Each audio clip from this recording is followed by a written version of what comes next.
Good morning, everybody. We're just giving a couple of minutes while people join from the lobby, and we'll get started. So we'll just give that 30 seconds to a minute for everybody to join. Just so you know, Lucy, my colleague Alice is joining, Alice West, and she's going to be running the slideshow. So she may already be in, actually. I don't know if she's... Perfect.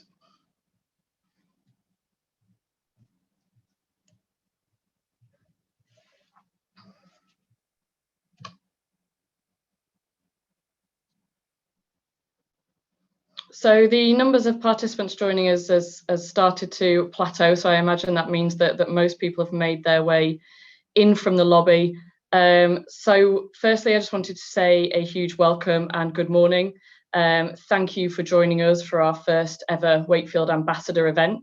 It's great to see so many representatives from Wakefield businesses and organisations joining us this morning. For those of you I haven't met before, I'm Lucy McDonald. I'm the Place Manager for Wakefield, sitting within the team at Wakefield Council.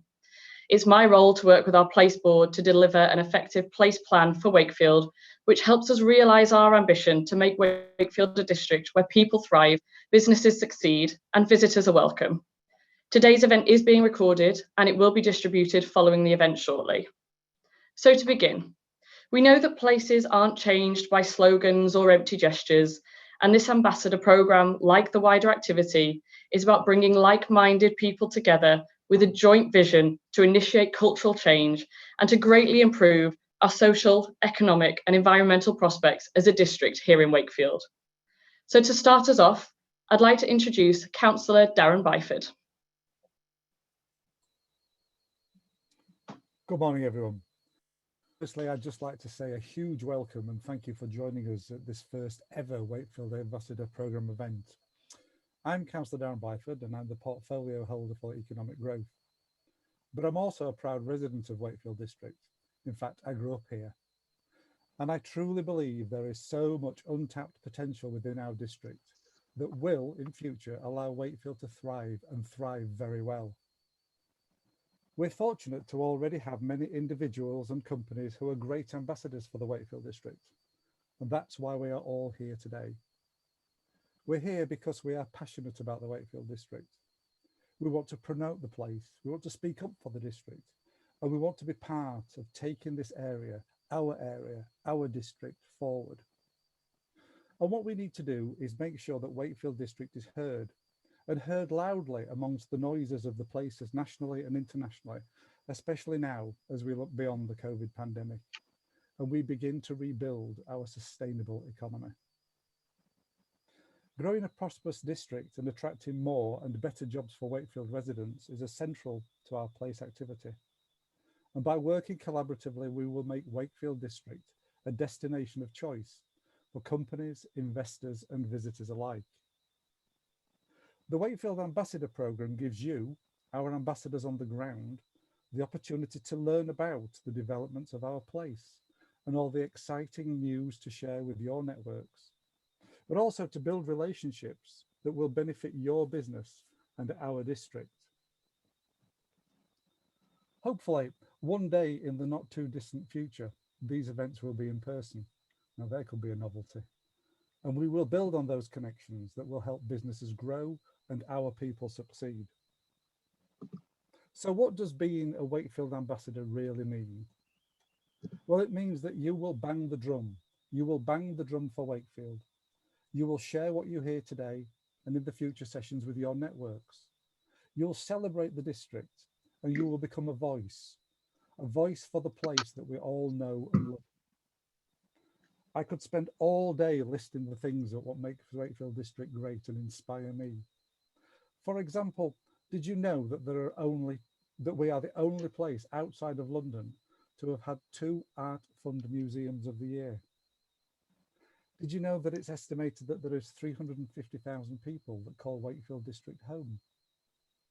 Or did you know that there are 16 local nature reserves across the district? Now that's the highest number of nature reserves in any West Yorkshire authority. And I could go on because there's lots more things like that to share. But that's exactly what these sessions are about. These are what the supporting activities are about. meeting regularly to give you that information, and encouraging you, the ambassadors, to share these wonderful stories across your networks and with your people. Talking of which, I'm sure that many of you have got those wonderful things called smartphones and tablets in your hands at the moment. Please show your support for today's event by tweeting and messaging and storying with the hashtag #OneWakefield, a hashtag which will represent the coming together of all of us to give us a voice, a very powerful voice for the Wakefield district. So on that note, I'm going to hand back to Wakefield Council's place manager, Lucy, who is going to talk about the journey so far. And it's a journey that we've come quite a distance on. Thank you, Lucy. Thank you very much, Darren. Just bear with me 1 second.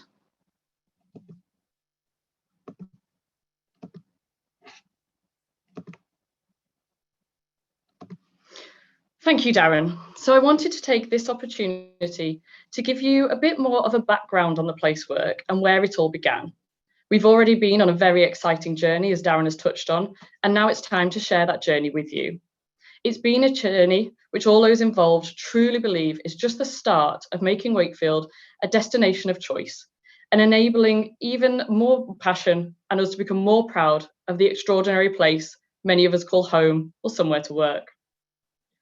Whilst it has been said for many places, the idea that the reality of the place is way bigger than its perceptions is never truer than it is for Wakefield now. There was a consensus amongst businesses, organisations and Wakefield residents that Wakefield was punching well below its weight. These people knew that the district had much to offer and that the reality of the place was way better than its image. They believed that the district's strengths and characters were not being recognised outside of our district boundary, even amongst some of our closest neighbours. There was a passion for the district and its heritage, but it was felt that a collective sense of place for the entire Wakefield district was lacking. Wakefield needed a place-led marketing approach and a team of ambassadors to shout about it. We need to come together with a shared sense of ambition to make sure Wakefield district becomes even better known, especially to visitors, businesses and investors. It started with in-depth research and stakeholder engagement, carried out in partnership with place experts Thinking Place and people who cared deeply about the area. We asked questions, we delved into the district's rich heritage as well as its current states. We explored our strengths as well as our challenges. We consulted, we talked, and we began to find themes and ideas. And it was a process that many of you here today will have been involved with along the way. That foundations piece of work has now evolved. It's become a narrative and a visual identity for Wakefield, a plan and aims. And I just want to talk you through those aims. So our aims are to promote Wakefield Place nationally and internationally to investors and businesses to increase investment into the district, creating employment in target sectors for Wakefield residents. We wanted to promote Wakefield district as an excellent visitor destination, showcasing our key cultural assets, increasing our visitor numbers, whilst retaining and creating jobs in the retail, leisure and hospitality sectors. And we wanted to encourage residents and businesses to feel pride in the district, to proactively share positive news with their friends, families, their business contacts, to showcase Wakefield as a destination where people and businesses are welcome. As I said, we also have a plan of activity, including things like this, the launch of our Wakefield Ambassador programme, and some other activities which you'll hear more about today. We've also seen the establishment of the Wakefield Place Board. That's a board of public and private sector leadership who are guardians of the Wakefield story and champion Wakefield district nationally and beyond. Our activity aims to get as many people as possible behind our place, telling and selling the assets of our district we feel so passionately about. And like Darren said, these ambassador sessions aim to support you, our ambassadors, do just that, to allow you to become custodians of the Wakefield story and provide you with the tools and the information you need to champion our district. We aim to host events like this, giving you the opportunity to have information at your fingertips, supported by social media channels. If you search for Wakefield Ambassador on LinkedIn or Twitter, you should find us there, and those channels will launch following this session this morning. These are also channels for you to engage with. Tell us your good news, tell us your stories, and we'll share that news with our network. Now, I've mentioned the words narrative and story a couple of times now, so let me talk a bit more about that and what makes up our Wakefield story. To cement Wakefield's place on the map, we needed a simple but effective story which showcased every corner of our district and what we're all about. What is in our DNA that makes Wakefield different? And our story articulates just that. It represents what needs to be focused on for Wakefield to prosper in the future, but without forgetting our heritage. It's a story that every organisation can tell and every organisation can identify with and see the role that they play in making Wakefield the place it is today and the place it will be in the future. The Wakefield story combines elements that are already important in our place, but alongside potentially lesser known elements that make up the Wakefield experience. These aren't slogans, instead they are chapters of our story and they carry the key messages for the place, those key messages that will change perceptions for Wakefield now and in the future. Our first theme, capitalising on your connections. Located at the heart of the UK with unrivaled road and rail connections, Wakefield District is an accessible gateway to Yorkshire and beyond. Our transport connections make getting here, manufacturing here, or studying here easy. We're a short hop to the M1, M62 and A1M, as well as just over 2 hours by train to London and within easy reach of international airports. Our connectivity really is, as I say, unrivaled. But it's not just about our transport connections. We talk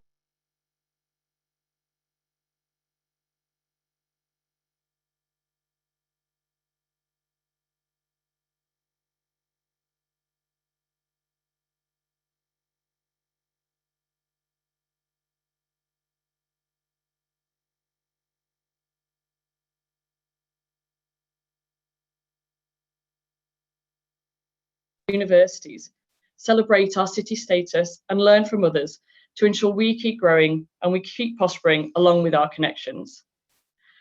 Wakefield's dedication to its place and its place work is connecting and joining up of our considerable place assets than the sum of its parts. Our second theme is valuing visitor variety. Wakefield is a great place to live and visit. With beautiful Yorkshire countryside and vibrant urban centres, we have a fantastic quality of life. There are a tremendous range of places to live, including city centre apartments, new build homes and attractive villages, and a tremendous range of attractions, from family fun at Escape to exploring underground at the National Coal Mining Museum for England. Wakefield has all the key ingredients of a fantastic visitor destination, with stories spanning from Haribo calling the district home to historic castles standing proud, from rugby league games at a Super League level to unique and quirky events like the Rhubarb Festival.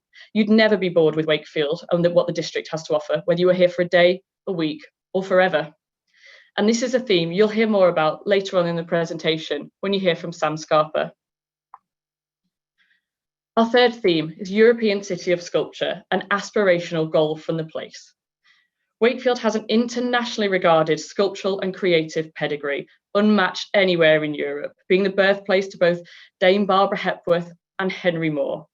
This creative gene runs through our DNA, its people and its businesses, alive today in our growing creative sector and the stunning Yorkshire Sculpture Park and the Hepworth Wakefield Gallery. It's a truly aspirational goal that many districts couldn't dream of.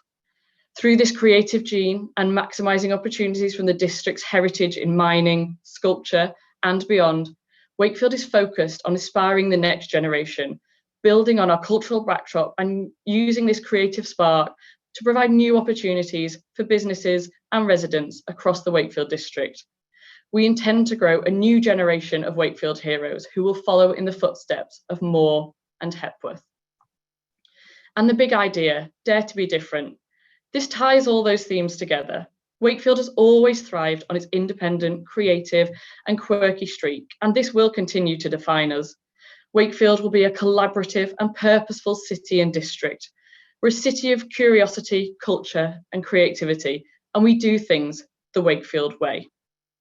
So those are the chapters of the Wakefield story. The messages you'll see across activity will stem from those our place.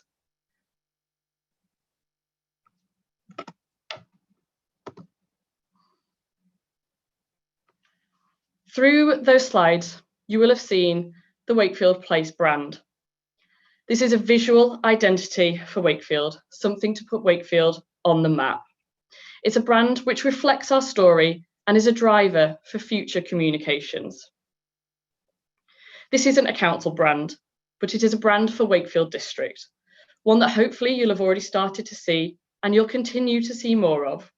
We encourage ambassadors to make the most of this branding. It's highly adaptable and it sits alongside your own branding. It doesn't need to take that over. When talking about Wakefield Place, embrace this branding and we have the assets available ready to share. If you look closely at our brand detail, you'll see sculptural shapes, licorice-like textures and colours reflective of Haribo sweets, green landscapes and industry. A vibrant look and feel to represent Wakefield locally, nationally and internationally. Through harnessing these themes, our brand and working together, we can make Wakefield District today and for the generations to come, a place that people are proud of, whether it be to live, to work, to visit, to study, or to invest. So now you know a little bit more about the place ambition and how we aim to change those perceptions of Wakefield District, our story and what it means to be a Wakefield Ambassador. Let's hear about some of the activities shaping Wakefield's future right now. We know that place shaping isn't just about marketing activity, it's about projects and developments that will shape our projects and our place. So without further ado, I'm thrilled to introduce Nick Keynes, co-founder of Tileyard. Hi all. Can you all hear me and see me? It says here I've got to start my video, Lucy. Is that what does that actually? I don't know what that means. You don't have to start your video, Nick. You're on screen. Good. Okay. It just says okay, fine. So I'm going to run a little slideshow for you all. I think it's probably going to be the most sensible way to do this. So hopefully, I'm a bit of a technophobe. I'm a former musician. We're usually pretty useless with technology. Here we go. Let's see if you can see this. Can everyone see my screen? Yeah, that's perfect, Nick. That's perfect, Nick. Oh, thank you. Good. Right. So I mean, I guess I should never make the assumption that everyone knows what Tileyard North is. Is there anyone that hasn't heard about the project which we're obviously very excited about? It's in the old Rutland Mills site right next door to the Hepworth Gallery. Hopefully, if you don't know about it anyway, I will enlighten you and give you a bit of a feel for what it is we're hoping to achieve on the site. But fundamentally, Tileyard, we have a London location in King's Cross. We actually, it's our 10th birthday this week, which is quite hard to believe in some respects. We started building our creative community. Yeah, May 2011, we opened 10 music studios, which were built for 10 separate autonomous clients, a couple of composers, 2 producers, an artist, and a music pop writer. We've now, in the 10 years, we've grown to over 130 music studios, all in one location on one site. And probably even more excitingly, 200 creative businesses, of which probably two-thirds to 3/4 of those are music, in the music sector, whether they be music companies or businesses in and around music. We also have TV and film industry representatives, gaming.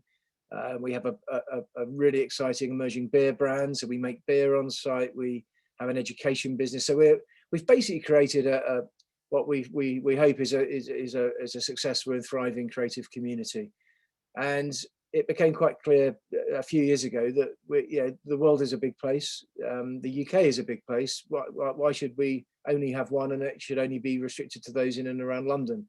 So we started thinking, well, where else could we build another Tileyard? And it was an obvious choice. Wakefield jumped out at us. It was the obvious location for a Tileyard North.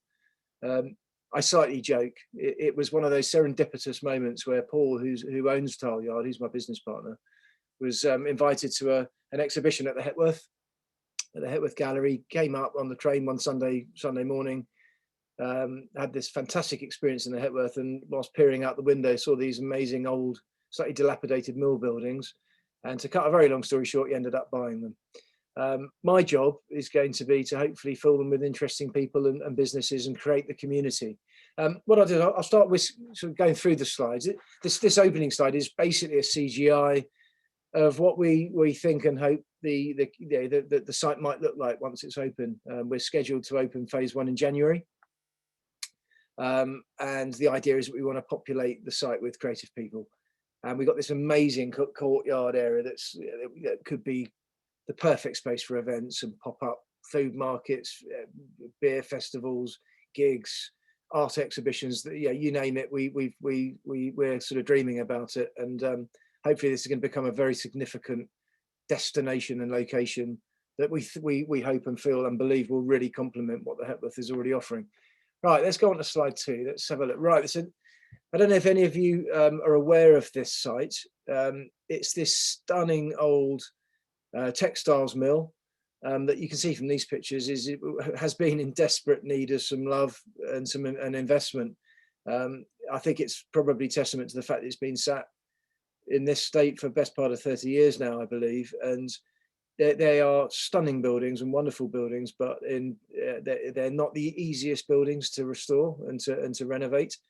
But we're doing it, and we're really excited about it. And I think as I whisk through the presentation, you'll see hopefully what you all agree is quite exciting progress. So that was fundamentally a snapshot probably of what they looked like 18 months, 2 years ago. There's the next one. So this is a bit more of I think what dominated the sort of the narrative when we first started was leaking roofs, pigeons, and sort of buildings that were falling down, and you can sort of see evidence of that in these pics. So yeah, it's quite a task, but one that we've dived into with nothing but positivity. So this is another sort of an aerial shot of from one of the buildings of the location. You can see as we're starting to clear the site, you can see the cooler in the background. Yeah, so we're really excited about the location. The fact we have this wonderful sort of location with the river literally running alongside the site, we feel is going to really give us an opportunity to build something quite special. Here's some aerial views. So Lucy very kindly managed to connect with a local drone operator who flew a drone over the site for half a day to a day and took loads of stunning photo aerial shots. This wasn't that long ago, at the beginning of the year, I believe. And you can sort of see the scope of the plan, really, of the project. You got the big build. I don't know if you can see my cursor, but we're using the old building names at the moment. This building 6 right on the river is going to be part of our second phase, but that's the aspiration for that building is a hotel, which I'll talk to you a little bit more about later. And then just above that, to the sort of away from the river, you can see what is forming phase 1, which is a mixture of fundamentally we're looking to build a professional community. It's very much going to be around creativity, music at the core. And I'll talk you around the specifics in a minute, but fundamentally you can see as the site now has become a construction site, and it started with first phase was of the construction works was to get rid of about 10,000 pigeons, which we've done successfully, I think, and then to start looking at the roofs, getting the roofs all fixed. And you can imagine it's a big undertaking. Lots of work with national heritage, because these are very, very important buildings with significant sort of cultural and heritage interest. So, our aspiration is to maintain as much of that integrity as we can. We want to preserve all of that. It's interesting, actually. Our London site is a 1990s sort of classic 1990s light industrial estate that isn't particularly attractive to look at from the outside. Whereas here we've got this opportunity to do something within buildings that are, simply stunning. So I think we have an opportunity to do something even more visually sort of impactful in Wakefield than our London offering. Here's another one of the site. What's interesting about this one is you see the sort of the importance of the proximity to the Hepworth and the amazing new Hepworth garden. I was up 2 weeks ago, and the garden is really looking stunning. It's in full bloom at the moment, and again, it's something that's really important for us, to have an opportunity for our residents to be able to enjoy the garden and to have that sort of public realm that we don't actually have in London. Most of our space in London is car park space, as you can imagine. Space is is it's a bit of a premium. So to have this stunning garden next door to us is really important, and as is the relationship with the Hepworth. Some more shots of where we're at now with the works, new roofs, lots of scaffolding. Where a lot of the brickwork now has been brought back to life, and we've put in these amazing new windows that I think really work beautifully. They're sort of they're making the buildings watertight, but still preserve the sort of the character. So we don't want to lose any of that amazing character. So the buildings are really starting to come good. And then this is a CGI of what the site's going to look like. It was certainly, not that we're not that far away now. Phase 1 is due to launch in Q1 next year, from January. So, we're well on our way to having what I think does look like a pretty spectacular campus. I use the word campus actually not because it's a university campus, but we feel that we call our London site a campus just because it's, rather than being one sort of monolithic building, we have lots of buildings with lots of different activity going on. So I tend to use the word campus from time to time. This is another CGI view from the main road that sort of shows what Tileyard North is going to look like. And I think it's going to bring some real energy to the area and excitement. And already I'm meeting people on site every couple of weeks when I come up, and you can really sense the impact that this project is having on the local area and the enthusiasm. And I think I haven't yet met anyone that doesn't feel very excited about what this opportunity is bringing to the region, which is it's what we're trying to do. It's all about creating opportunities, trying to create jobs, help businesses thrive and even form in the first place. So that's another view. This is a sort of an aerial shot just showing the sort of the proximity to Hepworth on the left, the garden in between, and then our complex, and then the river. It shows you what our riverfront, the hotel, the proposed hotel with the riverfront is going to look like. I think it's going to be pretty special. So we're very excited about that. This is these slides sort of tell you a little bit more about what Tileyard is. I think what we've built in London. I mean, my back, just a real quick sort of. I have a dark past. I was actually in a band, hilariously, about 20 odd years ago now. We were lucky enough to be signed to Warner Music, and for about 2 years we sort of clung on by our fingernails to a pop career. We fluked a few hits, so I always like to think we were quite lucky. So I was one of those people that was very lucky to be on programs like Top of the Pops and Live and Kicking and CD UK and all those back in the sort of late 90s when there was a lot of music on television. And we were on loads of my mates still rip the piss out of me now 20 years later about my past, but I like to think it was actually quite relevant to what I do now, because it's interesting how many people I meet that remember the band I used to be in. I'll probably have to tell you, it was a band called Ultra. Please don't look it up. It's I'll lose it if I have any credibility. I'll instantly lose it if you do actually look us up on YouTube. But it did give me an amazing grounding, and actually, sort of jokes aside, it was what it allows me to do is have a very empathic conversation with creative people, because they don't, when I talk to them, they know that I'm not talking to them as a property guy. I'm a creative. I'm a musician. I'm still a partner in a music company. It's and we are based in Tileyard actually. So there's an empathy which I think is really important in anything anyone does, actually, to understand the world that your customer or your client is participating in. It allows us, I think, to create hopefully to solve some of their problems and to create an environment within which they can hopefully thrive. So this just gives us a couple of snapshots of what Tileyard London is. It's community is a word we use a lot. I often say that rather than us being a landlord and our clients being tenants, we're much more about providing services, and those services are community. It's connections to relevant, like-minded people that you may then end up collaborating with. So it's all the C's, very easy to remember. But the idea, I think that epitomizes what Tileyard is, more than we are a landlord with spaces and you rent them off us and pay us rent.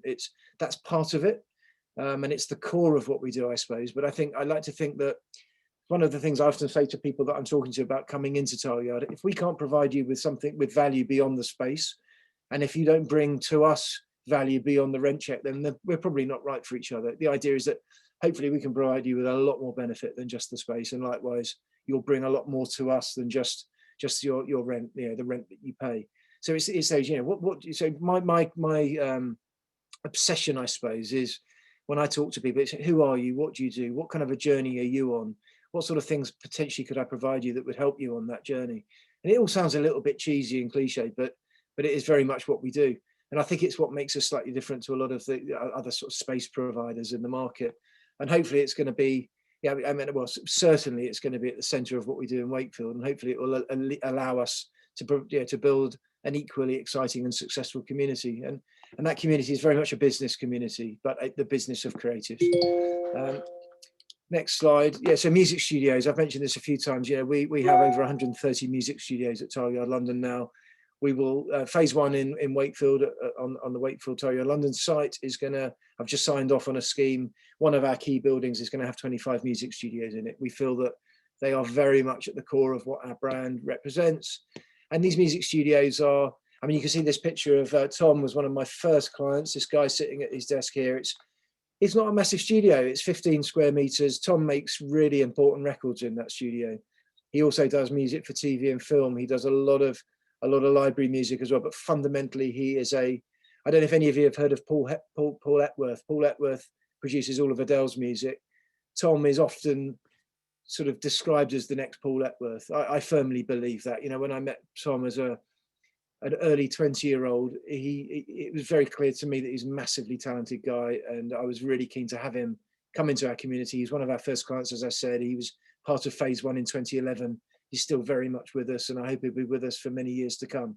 And that's I think that explains the kind of relationship we like to have with our community, with the members of our community, who I often have to hold back. I don't like using the word tenant. He is a tenant. He pays us rent to rent a space off of us, but he's much more than a tenant. He's a client, he's a resident, and an important part of our community.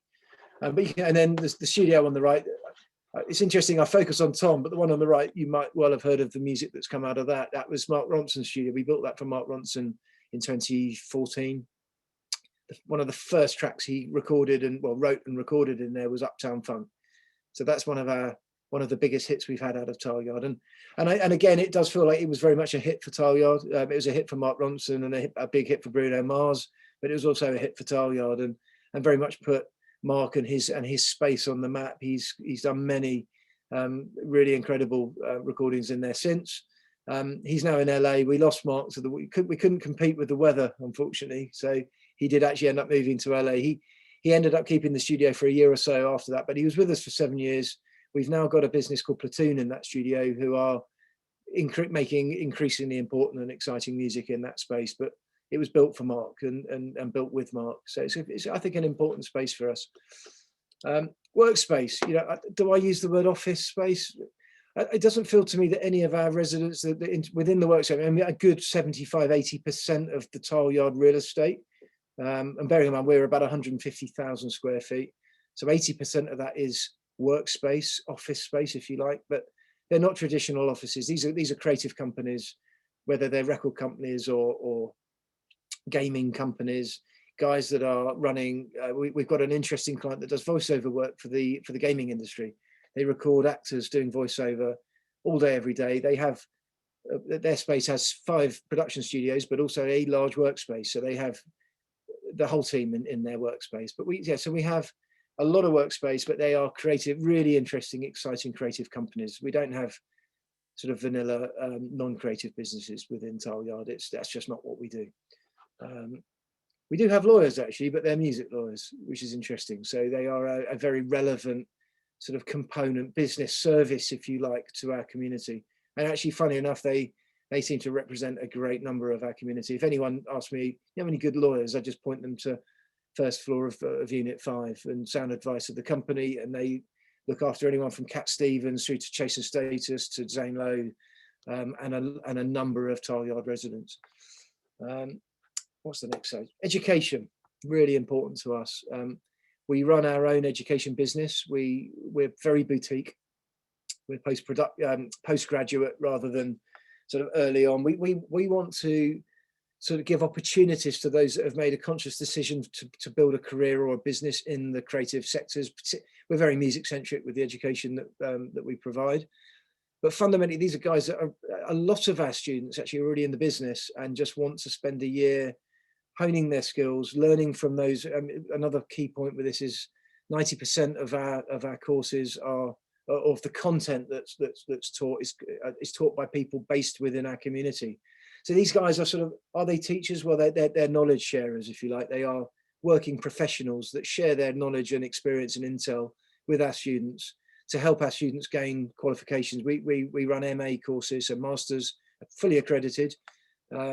We have two partner universities. One is Trinity St David Wales. The other one is Nottingham Trent. So the guys, our students, they spend a year on site building contacts, being taught by people in the business that they're looking to enter or further their careers in. And at the end of the year, they do get a piece of paper with a an accredited master's qualification. But I always think that that's the sort of almost the icing on the cake. It's the year that they spend within the professional community that is, I think, gives us our sort of, it's our USP, if you like. The reason I mention this is it's a small component part of what we do at Talyard, but it's a really, really vital and important one. And it's one that we're going to be bringing to Wakefield. So from the beginning of phase one, we will have a floor dedicated to Talyard education, where we will be offering opportunities to people in the local and surrounding regions, an opportunity to come and be part of our community, to study, to learn, to gain a qualification, but also to be part of the community and build those contacts. Because hopefully these guys are going to become the next wave of professional residents and occupiers of the space of the pro spaces. You know, interestingly, we're 3-4 years old, I think, now in London, Talyard Education. We've got so many fantastic alumni success stories. We've got guys that have been on our songwriting course that have signed publishing deals, guys that have had cuts. We run camps as part of the course where we run songwriting camps where we put guys in a room, they write to brief. We've had students that have had successful cuts with really well-known artists. We do a lot of stuff for Sync as well. So if there's a TV or film production that wants music, they give us a brief. We then share that brief with and this is stuff we do in the real world too, by the way. This isn't just for the students. So these sort of writing camps are going on all day, every day across Talyard in the professional environment. So students are getting cuts. We've got guys doing the music business course that are building businesses and getting placements and then getting hired by businesses within the community. So it's such an important entry point for the community. Food and beverage. You know, when you're on site for 15 to 18 hours a day, you need to eat. It's often important to have a break. And what we tend to find is that reason we have a slide for this. It's funny that so much of our business is done in our cafe. We run a cafe, restaurant, bar as what we call the beating heart of Talyard. And it's where people meet each other. It's where the connections are made. It's where I have all my meetings. It's just a great way to interact with the community. So people by day, when they close their door and they get down to business, they do that on their terms. But when they want a break, there's a good chance they will have a very interesting, meaningful conversation with someone that's like-minded. So again, this is going to form an important component part of our Talyard North offering, and we're probably going to have one or two offerings. We're talking about a hotel as well, which I'll come to in a minute. So, but fundamentally, we will have our own on-site cafe restaurant. Events, another important component. It's a good way to get people together. We're not running events every day, but we curate our own events. We also allow our residents to run their own events and program their events into our spaces. The idea is it's just a good excuse to get people together, and it's where there's some of those introductions and those initial sort of relationships being built, then spawn really interesting conversations, and then these collaborations. The collaborations as well are from, I mean, I could pick a couple of really, really mainstream, obvious ones. We have an artist, Sagala, that's based at Talyard, but that had a very big hit with another artist, John Newman, also based at Talyard. That came from having a beer after work at one of our events. They connected. I introduced them. The conversation went, we should work together. Within a week, they'd worked together, written a song together. That song ended up being a release for Sagala, and it was a #1 record. You know, so that's quite an exciting collaboration. But then we have all sorts where we've got guys that provide label services to artists. We have guys that are creative agencies that do artwork for creatives that put social media campaigns for artists. We also have gaming businesses that need music for their games. So you get the idea. It's just we're a dating agency more often than not, just marrying people together with the view that we hope they end up doing business. Hotel. This is something that we've been so passionate about building a hotel on our London site. And for whatever reason, we just haven't managed to persuade our local authority that it's a good idea to give us planning consent to do it. Luckily, Wakefield Council are fantastic and really, really openly helping us and assisting us with this project. They're very much a partner. We have a massive aspiration to build a hotel. I think this is very much a personal sort of passion project of Paul, who owns Target, who's my business partner. Paul really feels that Wakefield needs a great hotel. I think we all agree with him. I think we're coming into it with very open eyes. We also realise that Wakefield's a very different location to London, but I think we feel there's a real gap. There's a real opportunity to build something that is boutique, that's a bit more aspirational, but not ridiculously expensive. We know that there's a price point. So I think for us, this building on the side of the Calder would be the perfect space to build a really complementary sort of hotel and an F&B offer. It's a leisure kind of opportunity. We think we can tap into their Hepworth. We can tap into the community that we hope we're going to attract into the professional community into Tileyard North. So this is something that's very much at the centre of phase 2, and we're very, very determined to build this. So the people that I'm talking to in the area all seem to think that it's a great idea. So watch this space. But that's very much an aspiration as part of this project. Site connectivity, again, I think the idea is that we don't want to be a sort of a disparate location. We want to work with the Hepworth, we want to work with the local area and create something that's bigger than the sum of its parts. So I think, the relationship we have with Simon and his team in the Hepworth is one that's actually we've had for 5 years now. And I think without the Hepworth, this project wouldn't have been nearly as appealing to us. So I think it's certainly a very important partnership and component, and we want to work really closely with Simon and his team, and also with the local area, with the centre of Wakefield. I'm trying to meet everyone and anyone that I can in the region that's doing interesting stuff, that is interested in partnering with us. We're facilitators. It's a word I use all the time. What we want to try and do is be the catalyst to facilitate great activity on our site. We want to create a community and a home for local talent. We want to build upon that and really nurture it. So that's a really important part. One of our important key values, core values, if you like. Phase 2. So I've talked about phases. I mean, phase 1 fundamentally, if I go back to the previous slide, actually, phase 1 is very much this part of the site, and then phase 2 is the riverside, which incorporates the hotel, and also you can see these buildings here. I don't know if you can see my cursor, but unfortunately, these buildings, the one on the river, I think is savable, but the one next to it is so dilapidated that we've looked at ways of trying to preserve it, and it just isn't going to be possible. So there's a plan for a new build, a really exciting new build on that part of the site, which is very much part of phase 2. And we're talking to the local authority into various. There's funding conversations. It's going to require some additional funding, but so far we're very, very confident that we can achieve that and obtain the funding required to build out phase 2. We're not looking at this as a single phase project. We want to go beyond phase 1. We want to roll out phase 2 for sure. We're committed to it from our side. So I hope, a bit garbled and a bit long-winded, but I hope that gives you a feel for what Tileyard North is all about, and what our aspirations are, and how we want to work together with all of you to bring something we hope is going to be really, really important to Wakefield and the surrounding areas. Let me stop the share. And, thank you, Nick. Hopefully that helps, Lucy, and gives a bit more information around what we're all about. It does, thank you. And I'm sure I speak for everybody when I say that we can't wait to see those doors open and come and explore the site. Just quickly, I understand that there were some technical issues in my presentation. Hopefully you could all hear me, even if you couldn't see me, but we will make sure any slides or and the recording are available. So moving on to our next speaker, I'd like to introduce you to Sam Scarpa. Sam is Wakefield's Tourism and Visitor Manager, and she's going to talk to us about our commitment to making Wakefield a destination where anybody coming to Yorkshire wouldn't want to miss. So over to you, Sam. Thank you, Lucy. I'm just going to share some slides with you all.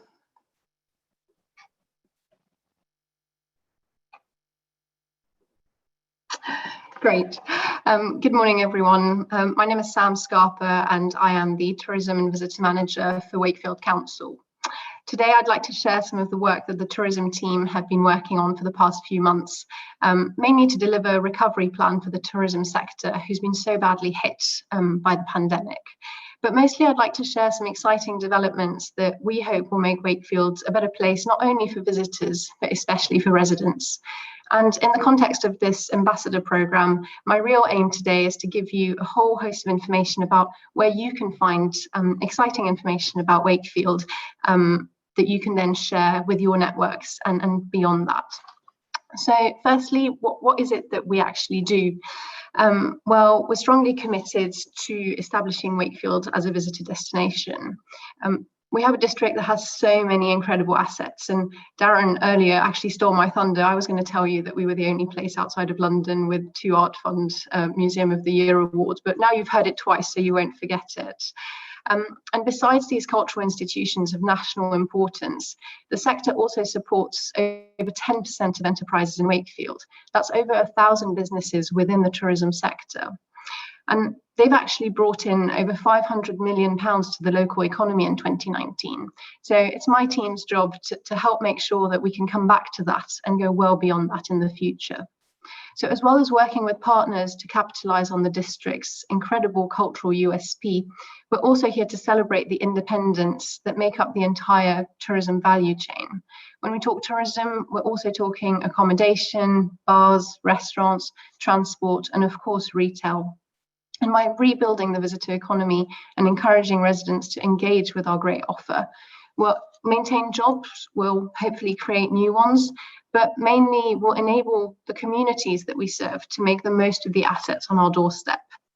So here's a little bit on what we've actually been doing. So really excitingly, after nearly a year of working on this, last week we relaunched the Experience Wakefield website.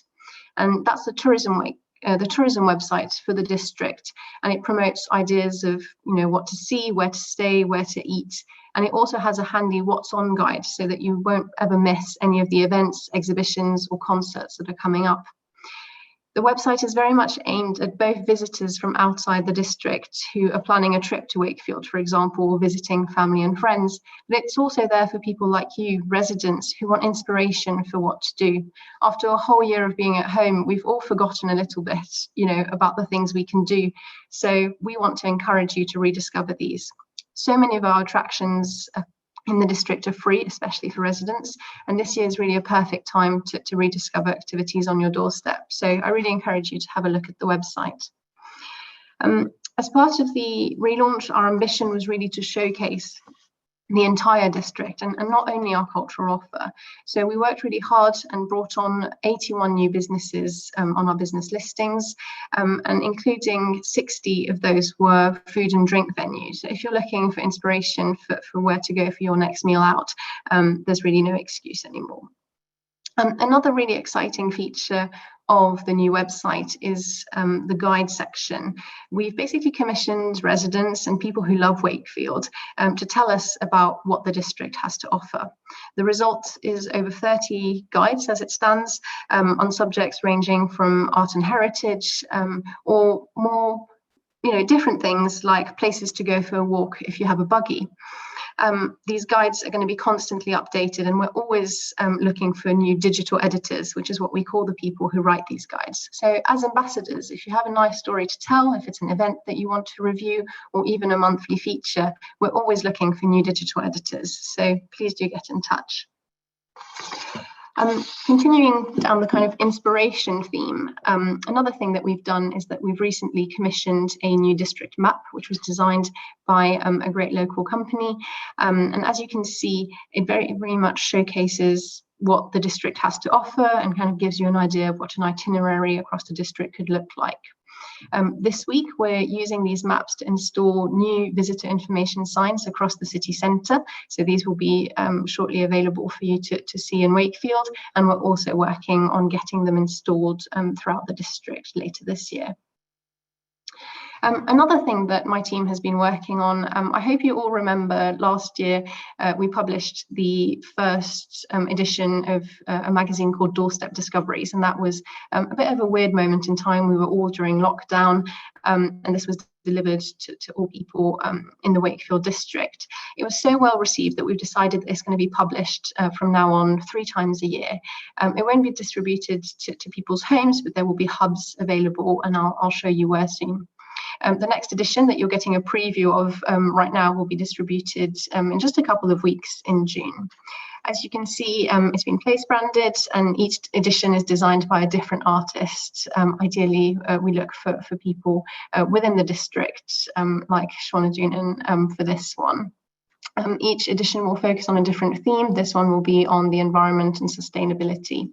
It's really packed with ideas for people of all ages, really, be it things to do at home or things to explore in the district. And I really encourage you to grab a copy when you can. We've also been working with partners across the district to develop mini visitor hubs. So you can see that the partner stands there on the left. The idea is to introduce these across the district so that people can access that same map, get an idea of what their itinerary can look like. But they'll also have holders where you can grab your copy of Doorstep Discoveries, and in time later this year we'll also do some visitor guides and some printed versions of the map, so you can always have it with you. On the map on the right there, you can see where you'll be able to pick up your copy of Doorstep Discoveries. So that's the hubs that we have throughout the district. You can find the actual locations on our website, Experience Wakefield, and there'll also be a digital version of the newspaper available on Experience Wakefield as well. Finally, and there's really so much more that I'd like to share with you, but I had to pick a few things. So I'll finish with 3 final initiatives that we'll be running this summer. Firstly, at the top there on the left, you can see that we'll be offering small business grants to businesses who wish to join a membership, business support membership affiliation. It's important to note that a huge majority of the tourism businesses in the district actually employ less than 10 people. And as such, it's really difficult to have someone who supports your PR, your marketing, your HR, your legal needs. So we thought that this would be a good way to help the recovery by giving these businesses access to these support networks. If anyone would be interested in applying for a grant, or if you know businesses that could benefit from this, then you can find our contact information on Experience Wakefield, and these are available from now. We'll also be supporting, you can see there on the right, the events team. We have an incredible programme this summer of events taking place throughout the district. You can find, of course, all the information on Experience Wakefield, and I really encourage you to have a look at what's coming up, because there's really a lot to do. And finally, we'll also be working on an advertising and a PR campaign that will be for print advertising, some outdoor advertising, and some digital stuff as well. A couple of examples there. So hopefully we'll be shouting about all the amazing things that you can do in the Wakefield district. And I really hope that you can join us in doing that, and that I've given you a few ideas of where to find some information, not only for you, but to share with your networks as well.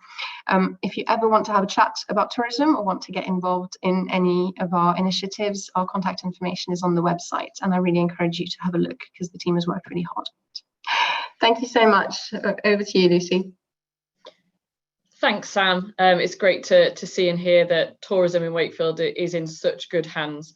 So finally, with our last 5 minutes, I'd just like to hand you over to the chair of the Place Board, Andrew Weaver, who is somebody who has really passionately helped us and supported us with our placemaking activities and continues to do so. So over to you, Andrew.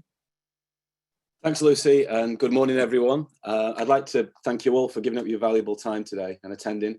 We're really grateful for your support. I'd briefly like to add a few comments about the housing sector and add a little bit of weight to what's been said before.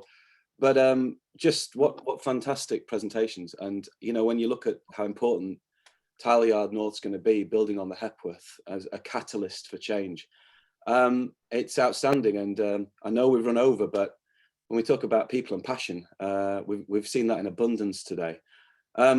It could be an incredible platform to build on some of these key themes. I was quite interested.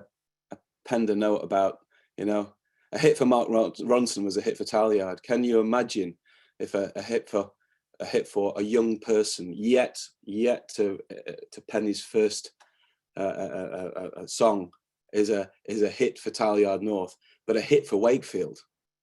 Can you? I mean, I've grown up with music scenes in Hull and in Bristol and obviously Manchester and London and Liverpool, but can you imagine a nascent music scene that's yet to be unearthed in Wakefield?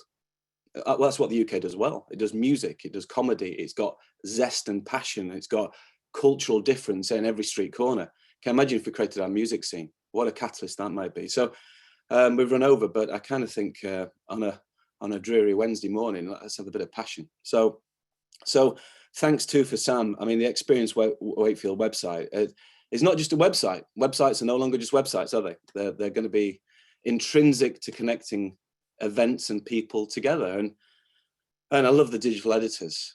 You know, the idea that we create our own content by people that love it. There's nothing more genuine than that. And there's a whole host of youth coming through that are good at editing and writing, you know, so they'll have an authentic voice. Making reasons to stay easy. So put those two presentations together and you've got something very exciting. I just want to say a few things from a house building perspective very quickly that probably had a little bit of weight to the underlying strength that we've seen of Wakefield and its future.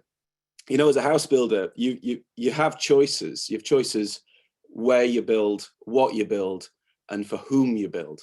And now over the last decade, we've built a number of developments across Wakefield and its districts. And I was totting up the number of homes that we've built, and we've built 1,200 homes in the last decade across Wakefield. And half of that, well, that early stage is coming out of a recession. And then the latter stage has been through a kind of bumpy ride through the referendum, Brexit, and a pandemic. We've got another 250 actually in build at the moment on 2 sites that take us to 1,500 homes. That's families and individuals and couples. And so kind of it's testament to the fact that it's the highest concentration of homes anywhere that we build in Yorkshire and the East Midlands. And they perform well. These sites perform well. And we go back and back and back because of the diversity of character within the Wakefield districts. You know, there's this a perfect blend that we've talked about of affordability, outstanding connectivity that's at the heart of the themes. And it opens up employment opportunities, leisure pursuits. And you combine that with green space and fresh air. Gosh, aren't we in need of that? And you put that quirky, creative gene that we've talked about earlier all together into the mix. And it makes Wakefield a really exciting place to be. You know, I have absolutely no hesitation in saying that Wakefield home buyers have an exceptional appetite for building a future for themselves and their families. And that this desire to put roots down is as strong as anywhere we've ever seen. So having been closely invested in and that's a loaded word, being invested, you know, deeply invested in Wakefield district for personally for about 15 years. I look at the homes we build, but you're actually supporting people at really key life-changing moments and the decisions they make, and they've got choice as well. And inevitably you build genuine connections and an affinity with the place and the people. So when I was asked to be the chairman of the place board, you know, I didn't play it really cool. I think I said yes in about 5 seconds. And what was behind that was making that bond even stronger, because I really want to find out what makes it tick. I want to really build on that for the future with a collection of people that really want to go somewhere with it. And, you know, last year was obviously really tough to set up something like this. You know, let's not beat about the bush. You know, we're straight talking people. You know, setting up a place board was tough in the middle of a pandemic. You know, setting up new slogans, getting advertising, getting things out there was difficult. But but our place story will flourish, and it's dependent absolutely on physical environments and creating physical environments. We've just seen that with these presentations. For people with common interests, you can't force people in this day and age to do things. You've got to create the right context. And if we create those right physical environments for people with common interests and make it simple and easy for those common interests to flourish and for people to come together, we've just got to give people a platform for positive, life-enhancing experiences. And the pandemic and the lockdowns made that pretty much impossible in the middle part of last year. But what has come out of last year was we met some brilliant people. The ones that wanted to stick around, stuck around. In adversity, that's always the way. And that galvanizing spirit that's come out of it is absolutely determined to use the place brand to spread those good news stories, emerge out and recover from the hardship that the pandemic's undoubtedly caused.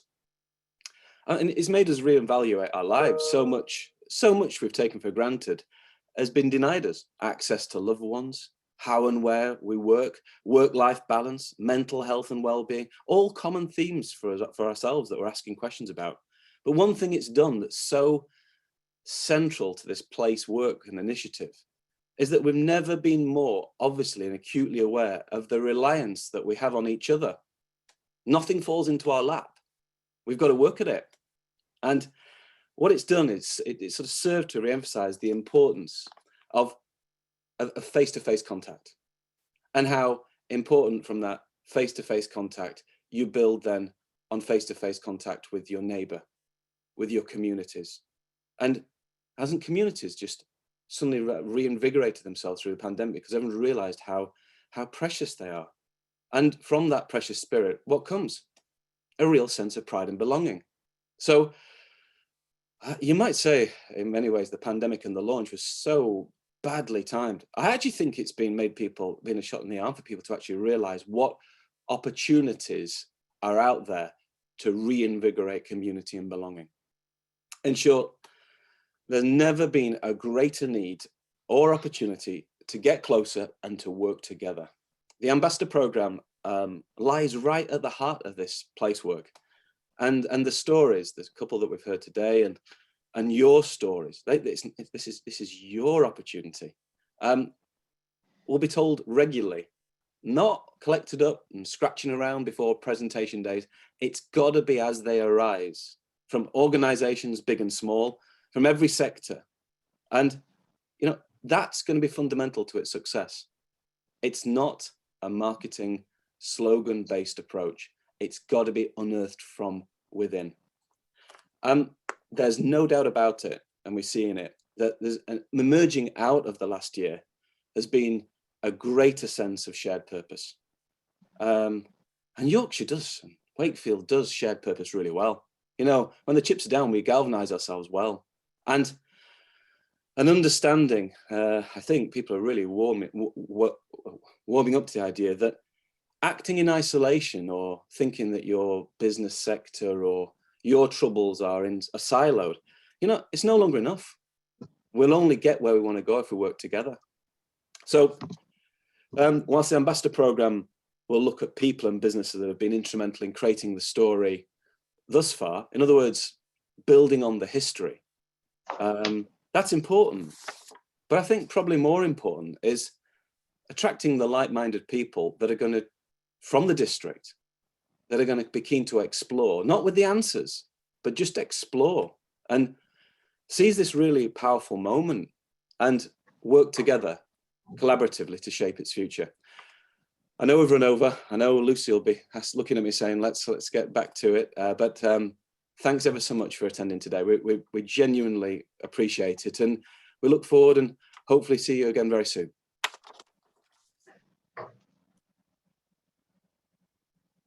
Thank you. Thanks, Andrew. And all that leaves me to say now is a huge thank you for joining us. Welcome to the Wakefield Ambassador Programme, and how excited we all are for the future of this team. As I said earlier, search Wakefield Ambassadors on LinkedIn and Twitter. Continue to join the journey and look out for emails in your inbox. Thank you.